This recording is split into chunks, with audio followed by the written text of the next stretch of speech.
The world is waking up, and you finding your way here today is no coincidence.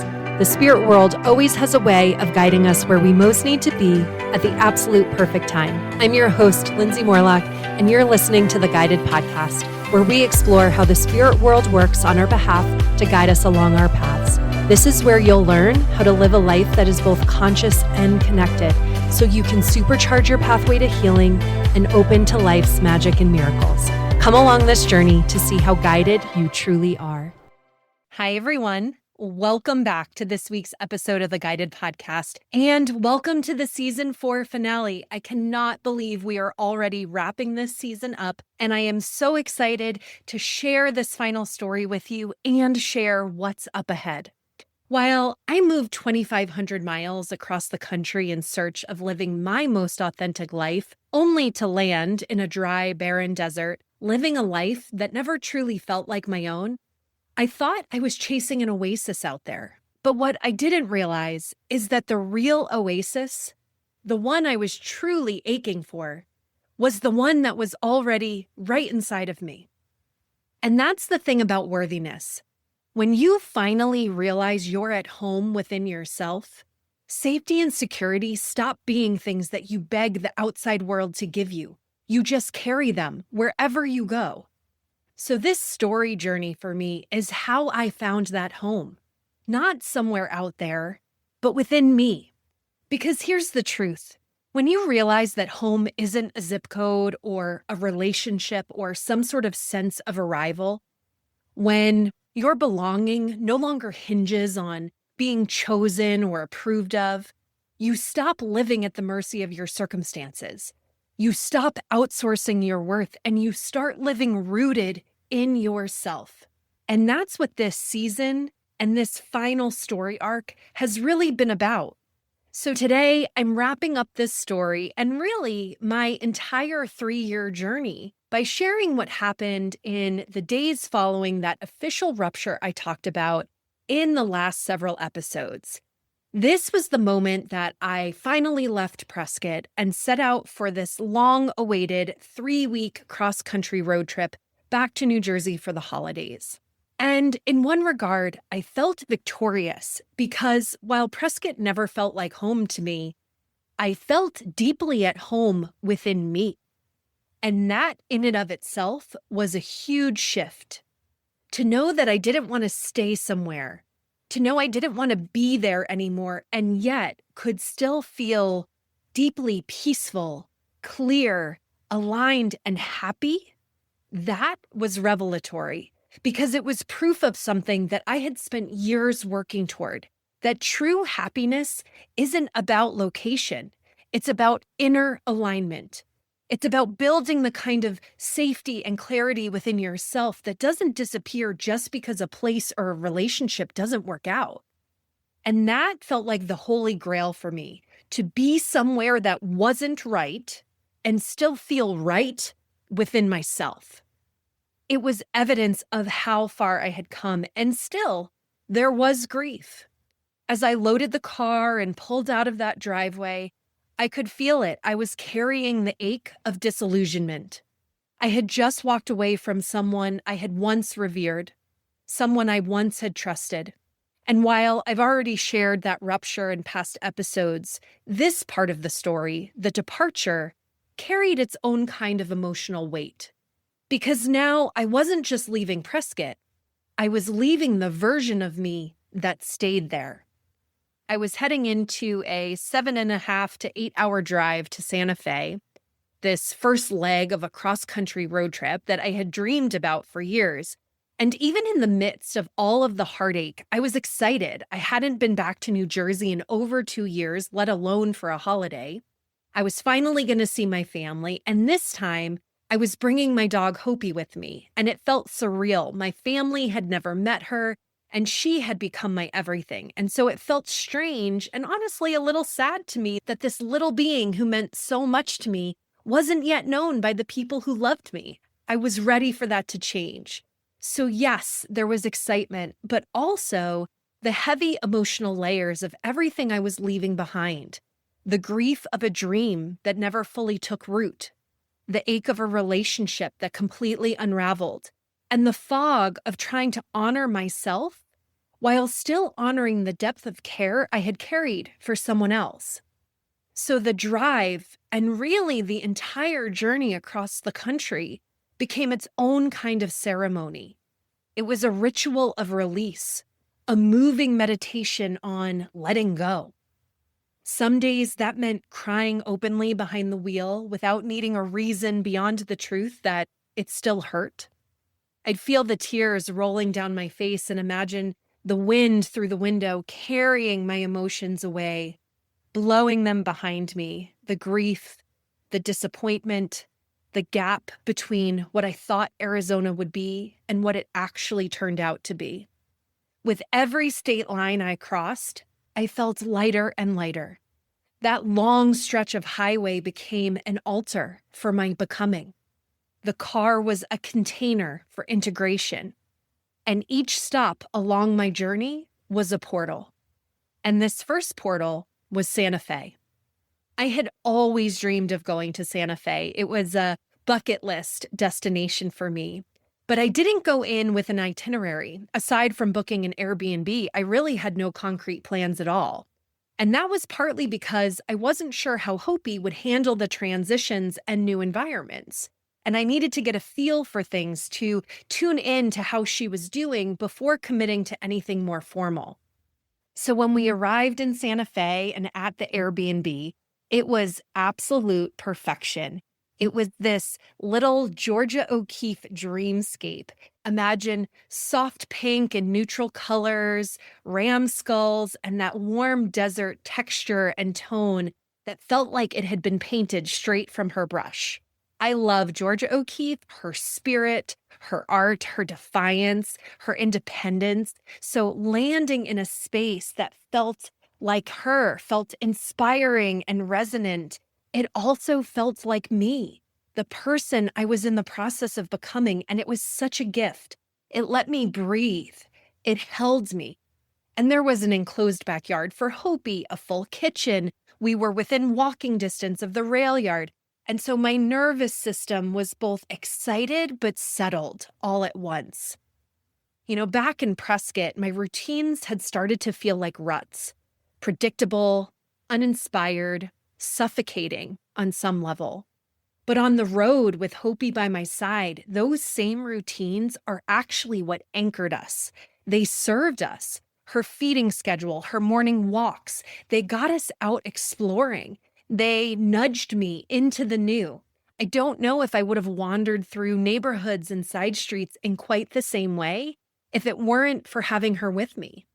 And Santa Fe, it's a city you feel. The art, the architecture, the Pueblo revival style, the chili peppers hanging in the doorways, and the adobe exteriors, and the flat roofs, and the deeply set windows and doors, and these little courtyards that revealed their own secret little portals and gardens. The colors of the desert landscape with these bold pops of color.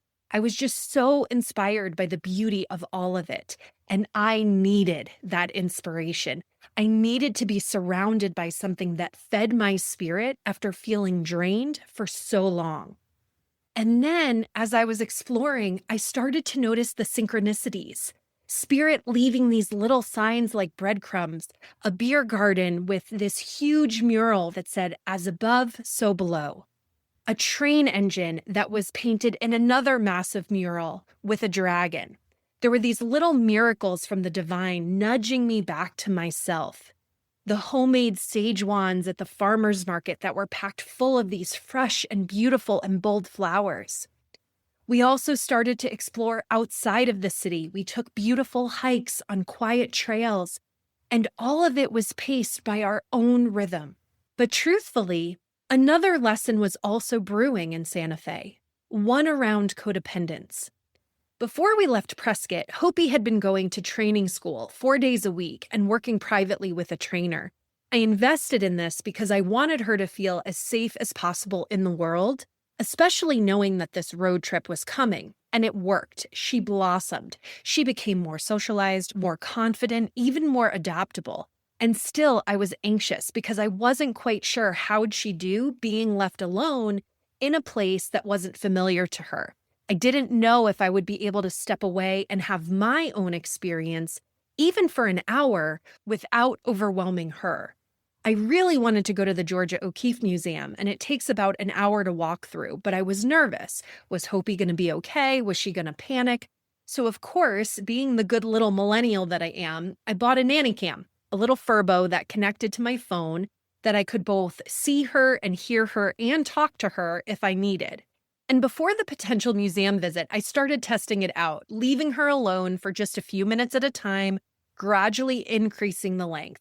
So one day I decided to walk to the rail yard for the farmer's market, just a quick 20-minute outing. And the moment I left, my phone started blowing up because the furbo was going off. And I opened the app and I just heard howling. These soul-piercing howls that I had literally never heard come out of her mouth before.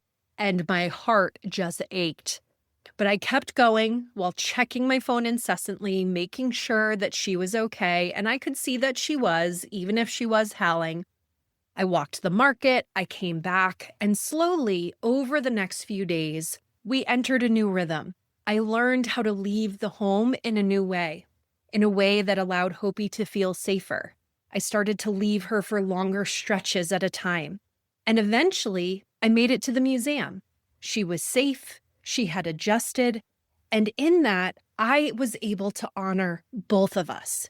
And that was the teaching, the difference between honoring and over-responsibility, the difference between care and collapse, between devotion and entanglement. And Spirit reminded me again that it's okay to want things. It's okay to have my own desires. And it's okay to meet my own needs without abandoning someone that I love. That's what worthiness looks like in real life in the tiny daily moments. It's where we say yes to ourselves without making that a no for someone else. So we left Santa Fe, we started to make our way towards Dallas. And it took 2 days in the car, and we had a little layover in Lubbock. Now, after having spent half my career working on college campuses, I always love walking around new ones. And we were right near Texas Tech. The campus was mostly empty because it was Thanksgiving break, so we had the whole place to ourselves. And that's where Hopi saw squirrels for the first time, and she lost her mind in the most hilarious and joyful way. It was such a simple moment, but it was so alive. She was practically running up the trees, chasing after her new friend. Her delight, watching her with and through all the newness, I just remember thinking, this is what joy feels like. This is how presence works and connects us to joy. We get to touch awe in the smallest of ways. From Lubbock, we then made our way to Dallas, where I was able to spend Thanksgiving with a friend and her family. And I have to say, it was one of those heart-expanding reminders that family isn't always biological. Sometimes family shows up in different forms and in different ways through different seasons of our lives. And for this Thanksgiving, her family welcomed me. They welcomed Hopi. They made space for both of us. And my friend's mom even stayed with Hopi one day so my friend and I could visit Dealey Plaza, the site of President JFK's assassination. And in being there, being at that site, it was sobering. It was a reminder that history repeats itself when we don't wake up. It was a call to consciousness, a mirror of what collectively continues to remain unhealed. And still, even in the weight of that excursion, there was beauty. There were meals and laughter and other excursions that filled my cup and tended to my nervous system. And after the loneliness I felt in Prescott, after the emotional absence I lived inside, these moments of real care, of genuine presence, of people demonstrating love, they brought me back to life. And maybe the quietest act of worthiness in these moments is simply letting yourself be received, not for what you do, but simply for who you are.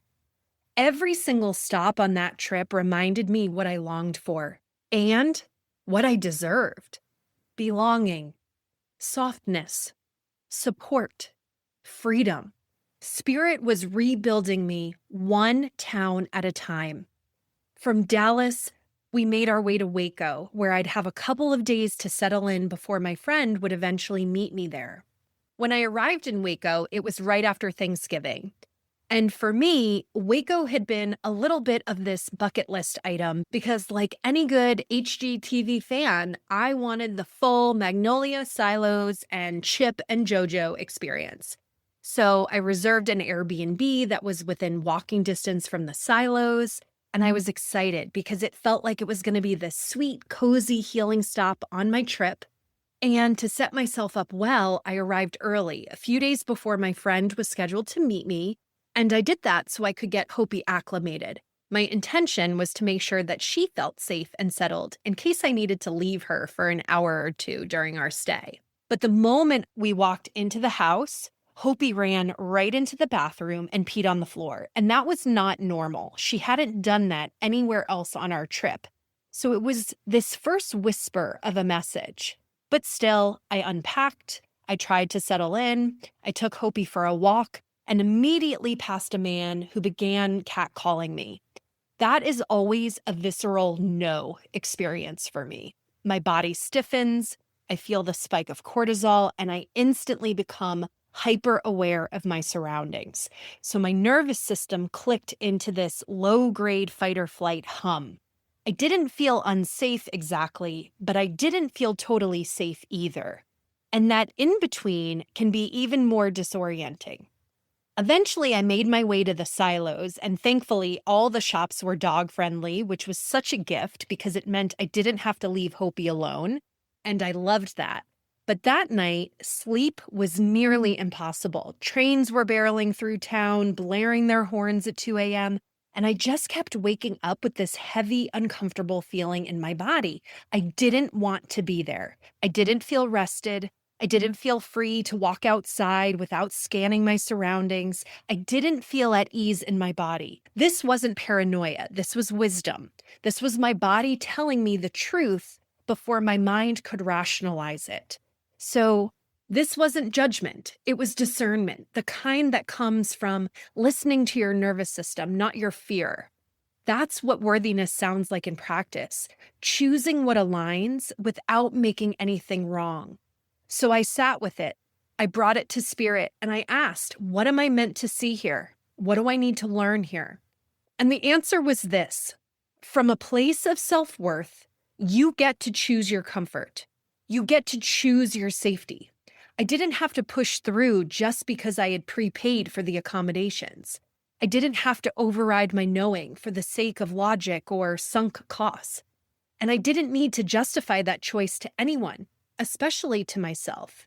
But still, I tried. I reached out to the Airbnb host to see if I could modify my stay and leave a few days early, and they were immediately put off by my question alone, no less helpful in answering it. Not curious, not receptive, and I thought, you know what? It's not worth it. You can't put a price on your nervous system and feeling safe. And that was the moment I chose myself. And when I did, spirit backed me.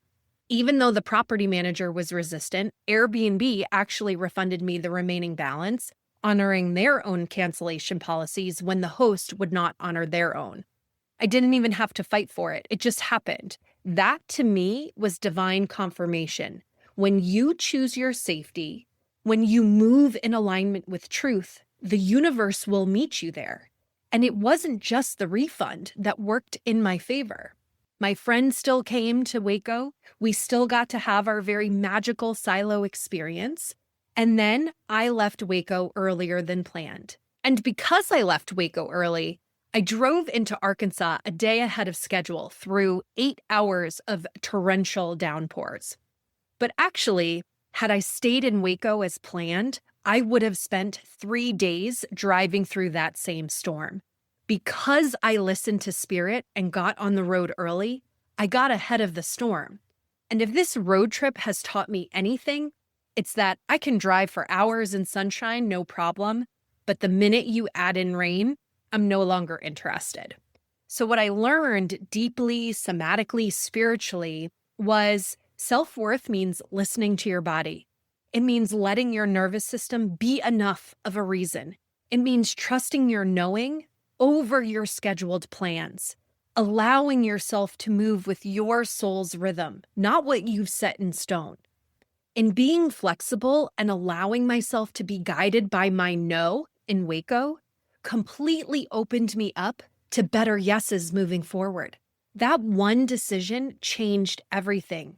And because of what happened in Waco, I started Googling neighborhoods before booking any future Airbnbs. I began using satellite view to check the actual surroundings, not just the curated photos of the house.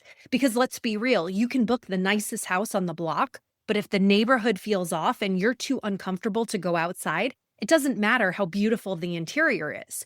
That choice to honor my discomfort led me to cancel my Arkansas Airbnb and book a hotel instead.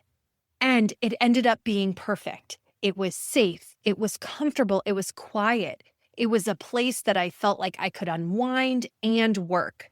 And not only did Hopi and I have this beautiful walking loop near the hotel, but I also stumbled into this unexpected little pocket of magic. We went on a hike that overlooked all of Little Rock. I visited the windmill from the opening scene of Gone with the Wind, this dreamy little park that looked like it belonged in a fairy tale. And it was literally 5 minutes from where I stayed. So what was supposed to be a simple overnight layover became this unexpected experience of beauty, sunshine, rest, and peace. So spirit always has the bigger view. And when we choose ourselves, not from ego, not from fear, but from truth, spirit makes a way. I could have ignored those whispers. I could have pushed through. The old me probably would have. I would have told myself, you've already paid, just deal with it and ride it out. But I'm not available for that anymore because worthiness means listening. It means not needing things to be bad enough before we change course. It means not demanding more proof than your body already gives you. We're allowed to pivot because something doesn't feel good. We're allowed to value our well-being and our safety over our budget. We're allowed to trust that spirit will reroute what needs to be rerouted and provide what needs to be provided when we choose the path of inner alignment. This stretch of my journey was such a profound reminder of that. It changed how I travel, how I book places, and how I move in the world. But more than that, it fortified how I listen to myself and my body. And that's the kind of wealth I'm here for now. And so then we moved on to Tennessee. It was just a quick overnight stop on our way to Virginia, where I was actually headed to meet up with some of my old graduate school friends. Even though we got there close to dark, I was still shocked by the beauty of the area we were in. We arrived just in time to see the sunset over this beautiful lake. And again, because Hopi and I had our routine and because of our rhythm, we were starting each and every morning with at least an hour-long walk or hike because I was trying to get both of us moving and some energy out before the long day on the road. So the next morning in Tennessee, we found this incredible state park with this winding trail that passed through a progression of waterfalls. It felt like this magical forest. Some of the waterfalls were frozen over. The air was crisp, freezing, honestly, for December. But I found myself just wrapped in the silence of the trees, immersed in what can only be described as meditative forest bathing. And I realized there's something that happens when you just let yourself be held by nature without needing to fix or move anything. And in that moment, I remembered we are always supported by nature, by spirit, by our own capacity to be with what is.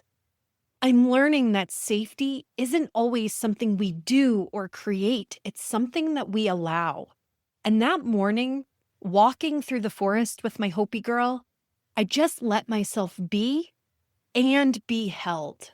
Then we headed to Virginia, where I was meeting up with my friends. And the moment I arrived, I felt it, that sense of safety and home that only certain places and certain people can bring. The kind of friendships where Love lives in the quiet spaces in between, where you don't need to explain anything, you don't need to perform to be accepted.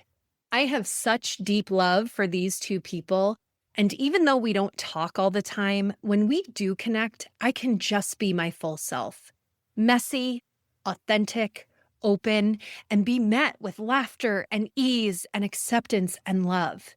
And one of my friends there has a daughter now, and I got to spend time with both of them. And watching my friend parent this bright little light with so much consciousness and intention, it gave me so much hope for the next generation. One morning, we were driving her daughter to school, and my friend was literally reciting affirmations with her in the car. I am strong. I am brave. I am smart. And it chokes me up just thinking about it because I just sat there thinking, what a different world this will be when children are raised to remember their worth every single day on the way to school. So Virginia was a soft landing pad, a reminder that there are people in this world who love you just as you are. No fixing, no proving, just presence, safety, and the comfort of being fully seen. Then I was off to Maryland, and this was the last stop before heading back to New Jersey. And I had planned to stay about a week to give myself a chance to kind of rest and ease out of the road trip before diving into the holidays in New Jersey. I had planned to see some old friends as well, but when I got there, restlessness hit me. I was so close to New Jersey, and I just wanted to get back. I was tired, not just from the miles, but from everything I had been carrying emotionally. Because the truth is, Maryland is where the weight of the rupture I'd been holding finally caught up with me. Even though I had been processing the loss as I traveled, even though I'd been naming the betrayal and the hurt and the confusion and processing my emotions and working with spirit every single night, Maryland was where the dam broke in a much bigger way. I had been living in this in-between, joy and adventure on the one hand, but grief and heartbreak on the other.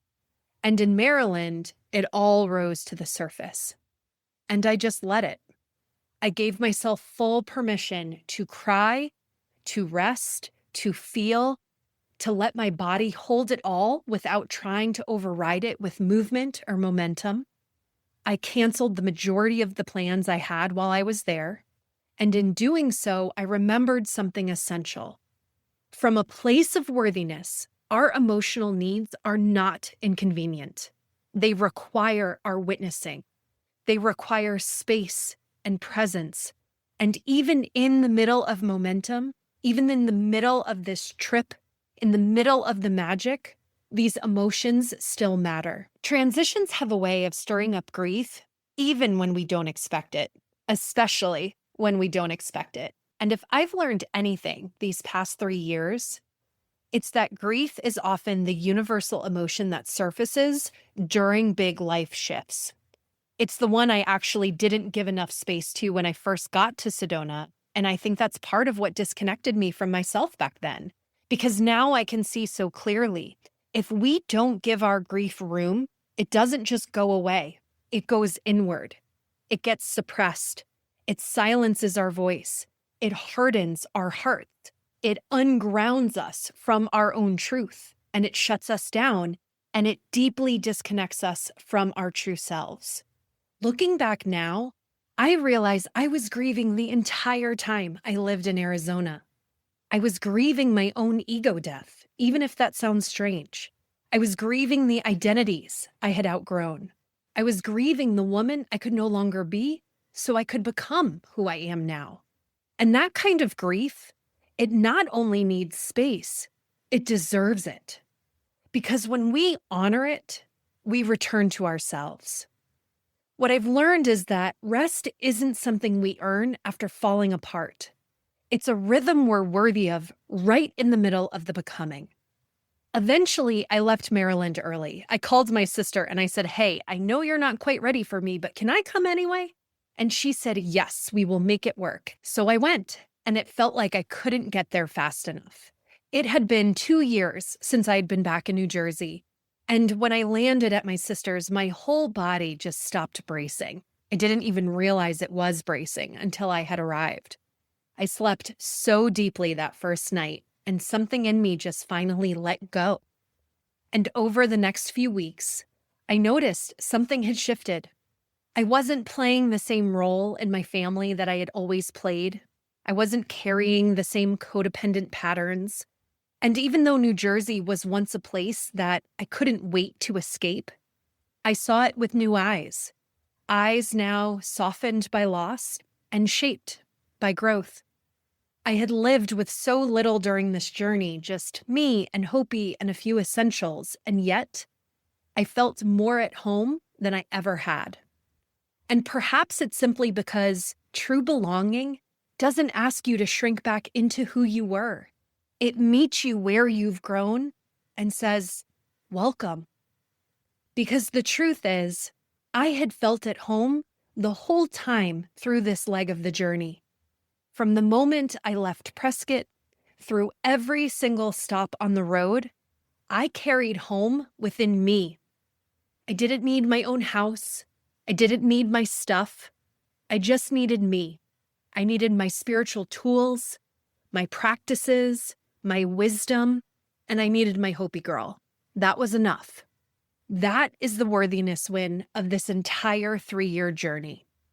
I went from living in this stripped bare, manufactured home in Sedona to walking through the barren desert that was my life there, to finding the oasis I didn't even know I was searching for, safety, security, and belonging within me. And perhaps the most unexpected mirror of this inner home has been my dog Hopi. She came to me already named Hopi because she was found abandoned on the Hopi reservation.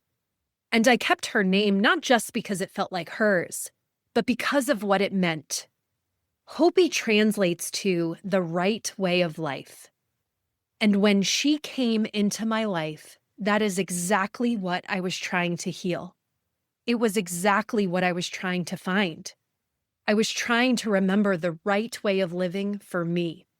Not the life that checked the boxes, not the one that looked good on paper, but the one that felt like truth, the one that reflected my soul, the one that felt like my true home. And Hopi became my compass for this journey. She has been with me every step of the way, through every mile, through every rupture, and through every revelation. When I adopted her in Prescott, Spirit said to me, "She's being sent to you because you need someone who will always be there for you." And at that time, I remember thinking, what does that mean? Who's not going to be there for me? But now I know exactly what they meant. If there is any being besides myself who has truly been there for every single minute, every single wave of grief, every sleepless night, every moment of joy, every sacred threshold, it's Hopi. This dog has never once asked me to be anything other than who I am. She doesn't flinch when I'm messy. She doesn't pull away when I'm down. She doesn't shrink when I'm radiant. She just stays. She loves. She mirrors. What I've come to understand through her is that animals show us what true unconditional love actually feels like. They don't theorize it, they embody it. Hopi doesn't need me to perform my worthiness. She doesn't demand I prove my love to her. She just meets me in whatever state I'm in, with presence, loyalty, and this fierce, quiet love that has become my anchor. She's my trail buddy, my cheerleader, my comic relief, my shadow, my guardian, my greatest mirror. And perhaps most importantly, she's also become my home.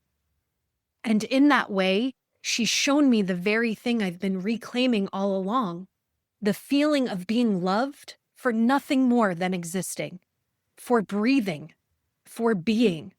Her presence has been one of the clearest mirrors of the inner home I've spent the last 3 years rebuilding. She came into my life as a reminder of the right way of life, and she's walked with me, paw by paw, into becoming the woman who now lives it. So sometimes home shows up on four legs. Sometimes it greets you with a tail wag or falls asleep curled beside you. Sometimes it looks you in the eyes and reminds you that you're safe. And maybe more than anything, Hopi reminds me that I'm no longer searching for home because I've already come home to me. Finding my home doesn't control me anymore because home is who I've become. The home I've cultivated within myself is where I now belong. And now home is truly wherever I am. This newfound safety and security that I've cultivated from tending deeply to my nervous system, from learning how to hold myself through the highs and lows, this is what true belonging means. Belonging to myself, standing in my worth, and to remember that I am the source of safety I've been seeking all along. And the contrast to me in the way I feel is staggering. From once wanting to end my life while living in Sedona, to now with less than I've ever owned or had materially, yet I feel more alive, more abundant, more purposeful, and more connected than ever before. It's just me, Hopi, and the simplest life I've ever lived, now blooming into the most meaningful work I've ever created. When I first moved to Sedona, Spirit told me I'd end up in Prescott. And while I can remember how deeply disappointed I was with that knowledge, Spirit also said, if you trust us to take this leap, you will love who you become. I could never have predicted the dark night of the soul that followed that. I couldn't have seen the depth of the reckoning and the raw reclamation of worthiness that was ahead of me in that moment. But Spirit was absolutely accurate. This journey, as heartbreaking and stretching and gut-wrenching and sovereignty-seeking as it has led me to the greatest gift I have ever been given, the gift of my own becoming. And I can honestly say, from every cell of my body, I love the woman I've become. And so it's from this place that I close out season 4 of the Guided Podcast. This has been a season of reclaiming my voice. I know the cost of silence. I've paid for it for most of my life with my sanity, my integrity, and my worth. I've numbed with food, overworking, people-pleasing, and performance. And every single time I've muted myself for someone else's comfort, it cost me. This journey hasn't just been about sharing my story. It's been about learning how to feel safe in my story. It's been about remembering that I don't have to dilute my truth to be loved, that I don't have to earn the right to speak, that oftentimes not speaking is harmful to ourselves. And now I've found a voice that will not go silent again. I launched this podcast 3 months after I moved to Sedona, and the very first episode dropped on the winter solstice, the darkest day of the year, right? It also happened to be the anniversary of my grandmother's death. What I didn't know then was that I was about to enter the darkest night of the soul I'd ever lived through. These past 3 years have brought me to my knees, and the Guided Podcast was born right in the beginning of that, in the fire, in the unraveling, in the ego death. That timing wasn't just symbolic, it was sacred. And now I'm consciously closing this chapter.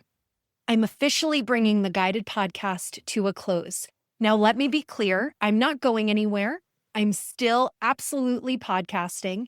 You don't need to follow a new feed or find a new channel. But the Guided Podcast container, this frequency, this season of my life, it's complete. And like so many things I've let go of over the past few years, I'm letting this version of the podcast go with gratitude because it held the voice of the woman I used to be, the one who was still shaped by borrowed beliefs, the one who was still seeking safety and approval, the one who was still building her worth around the people she admired. I truly bless that version of me. I thank her, and I've let her go. Every single guest, every listener, every reflection has all mattered. It got me here. And I'm so deeply grateful to those of you who've journeyed with me inside of this container, to those of you who have been with me from the get-go, whether you shared an episode, sent me a message, served as a guest or a collaborator, or simply listened quietly. Your presence helped me keep going. And all of those episodes will remain live because I believe in honoring our evolution, in letting the old versions of ourselves exist and be witnessed, letting them live as these digital markers of our becoming, even when we shed, even when we rebrand, even when we outgrow them. And I've got to be real with you for a second. There was a time I didn't believe my voice mattered. I stayed quiet to keep the peace, to be liked, to avoid rocking the boat. But Spirit told me this, that the moment I stopped censoring myself, when I finally spoke without diluting or cushioning my truth, the show would take off. And it has. My numbers tripled this season alone. I'm seeing cities I've never even heard of, listeners from countries I've never even visited. And now, this little podcast is being played in 620 cities across 38 countries and territories. This is what happens when you stop silencing yourself and start speaking from the heart with great intention, with great integrity and self-responsibility, and deep sovereignty. I have listeners that I don't personally know, and that humbles me because it means that this message is traveling. It means that this work matters, and it means that my voice is resonating far beyond the walls of what I once even believed was possible.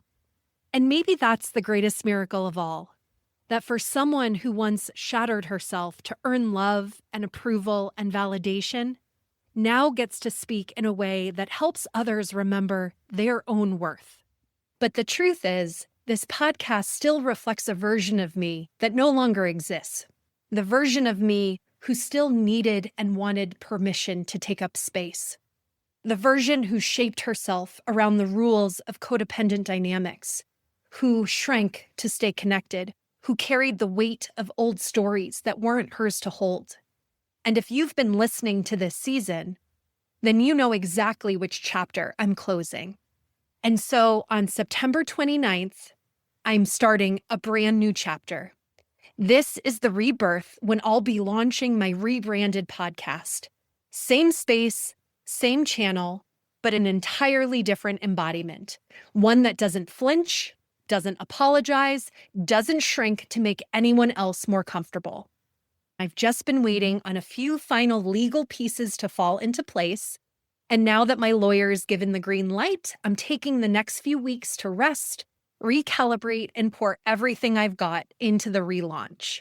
And here's the wild part, full circle moment, because of course, Spirit is always in these details. When I worked with my good friend and astrologer, Catherine Ann, who many of you know from the show, we picked the best release date for this new season.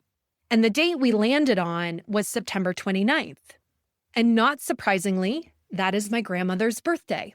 So the guided podcast was born on the anniversary of her death, the winter solstice, and as I entered my darkest night of the soul.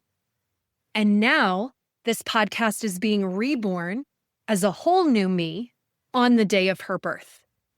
Death and rebirth, darkness and dawn, ego death, and soul resurrection. This podcast has held all of it, and I cannot wait to share what I have in store for you.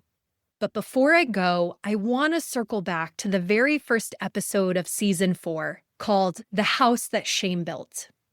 I told the story of living in that manufactured home, empty, barren, hollow, a mirror for how disconnected I felt inside, like I was living a life that didn't even belong to me. But from that place, I chose something different. I chose a life without fixed roots.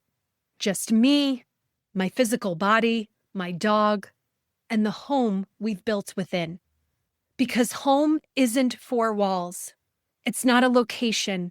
It's not something you find out there. It's something you build inside of yourself. And when you build that inner home, when you truly belong to yourself, the world outside of you shifts. The relationships change. The paths clear. And life starts to mirror the very truths that you've reclaimed. I am deeply grateful for this chapter of my life. It was sacred. Every ache, every unraveling, every mile traveled, every silence broken. But the woman who started this podcast 3 years ago, she's gone. And the one who's here now, she's on fire. So what's coming next isn't just a fresh coat of paint. It is a full body reclamation. This is where worthiness meets the work you're here to do in the world, in your business, in your relationships, with your boundaries, and your truth.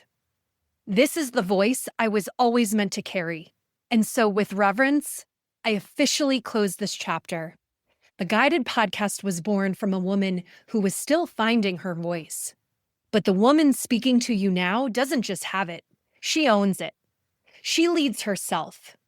And from here forward, that's the only way I move. This next season isn't just a continuation, it's a rebirth.